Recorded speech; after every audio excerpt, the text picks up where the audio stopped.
మా ఈ చిత్రం అబద్ధమే, కానీ మేం చెప్పేది నిజం. ఎవరినో మెప్పిద్దామనో లేక నలుగురిని నొప్పిద్దామనో కాదు, సమాజంలోని ప్రశ్నలకి సమాధానం చెప్పడమే మా ఈ ప్రయత్నం.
భారతి గారు రోజు వెంట పడుతుంటే ఊరుకుంటున్నానని ఈరోజు డైరెక్ట్గా పేరు పెట్టి పిలుస్తాడా?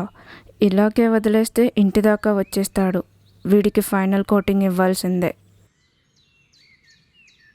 ఏంటి, రోజు వెంట పెడుతుంటే ఏమనట్లేదని ఈరోజు డైరెక్ట్గా పేరు పెట్టి పిలుస్తావా? పిచ్చగా ఉందా? భారతి గారు, ఒకసారి నేను చెప్పేది వినండి. భారతి గారు, నన్ను మాట్లాడనివ్వండి. త్వరగా చెప్పు, నాకంత టైం లేదు. చేసే పని మీద ఇష్టం లేక ప్రతి ఒక్కరూ చెప్పే మాటే ఇది. నీ దగ్గర నీతులు నేర్చుకోవడానికి నేను ఇక్కడ నిల్చోలేదు. విషయం ఏంటో చెప్తే వెళ్ళిపోతాను.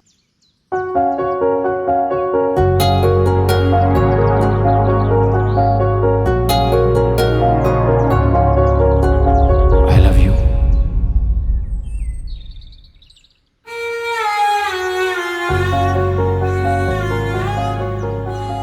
అసలు ప్రేమంటేనే ఇష్టం లేదా, లేక నేనంటే ఇష్టం లేదు? నువ్వంటేనే ఇష్టం లేదు. వెంటపడినంత మాత్రాన ప్రేమించేస్తారా? రేపు ముక్కు మొహం తెలియని వాడిని మీ నాన్న తీసుకొస్తే ఖచ్చితంగా చేసుకుంటాను. ఎందుకంటే చూసేది మా నాన్న కాబట్టి. ఎవరో ముక్కు మొహం తెలియని వాడిని ఎందుకు? అన్నీ తెలిసినా నన్నే పెళ్లి చేసుకోవచ్చుగా. మనిషివి తెలిస్తే సరిపోదు, మన మతాలు కూడా కలవాలి. నేను మన గురించి మాట్లాడుతుంటే నువ్వు మతం గురించి మాట్లాడుతున్నావు. కేవలం మతం వేరని ప్రేమని కాదంటున్నావా?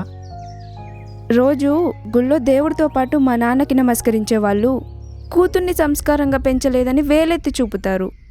నా వల్ల పేరు రాకపోయినా పర్లేదు, కానీ మా నాన్న పరువు పోకూడదు.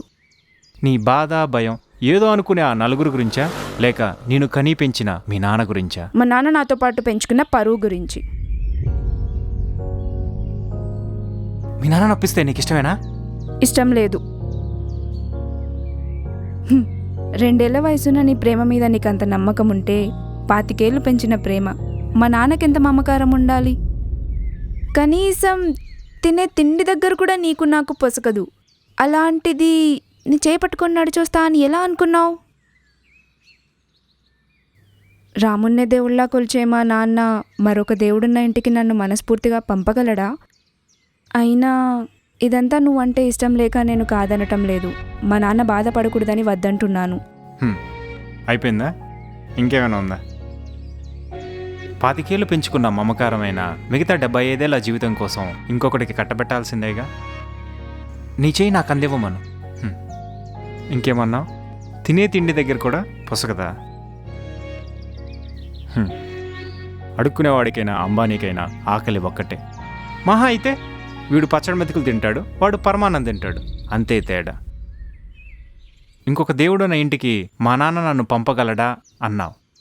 మీ మతం కాని కబీర్దాసు రాముణ్ణి ఎంత బాగా పూజించాడో మీ నాన్న నీకెప్పుడూ చెప్పలేదా? మనిషి పుట్టింది అమ్మ కడుపులో నుంచి, అంతేగాని కులం మతం అనే అడ్డుగోడల నుంచి కాదు. నువ్వు చేసే పనే కులం, నువ్వు నడిచే దారే మతం. చేసే పనిలోంచే కులం పుట్టింది, అంతేగాని కులం నుంచి పని పుట్టలేదు. నువ్వెన్ని మతాలు చూసినా అన్ని మతాలు చెప్పేది ఒక్కటే.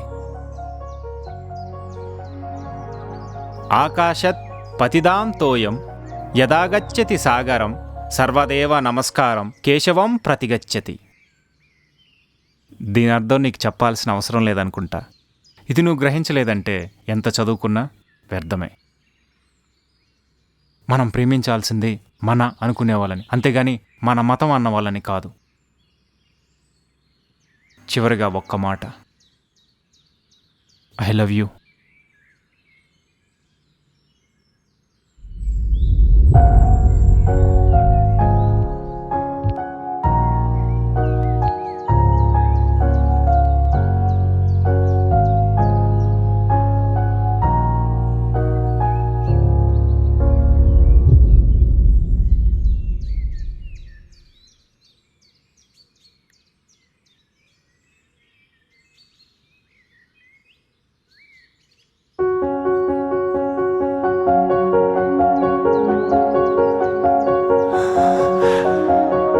భారతి, భారతి, భారతి.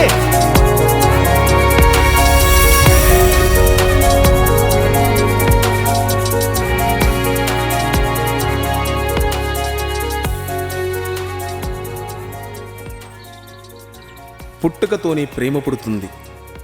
మతం కాని ముస్లిం సోదరులు అయ్యప్పలకు అన్నం పెట్టినప్పుడు ఆనందించాం. మతం కాని బిడ్డను ముస్లిం సోదరి హక్కున చేర్చుకుంటే చప్పట్లు కొట్టాం. మరి మతం కాని మనసులు కలిస్తే చంపేద్దామా, వెలివేద్దామా? ఒక్కసారి ఆలోచిద్దాం.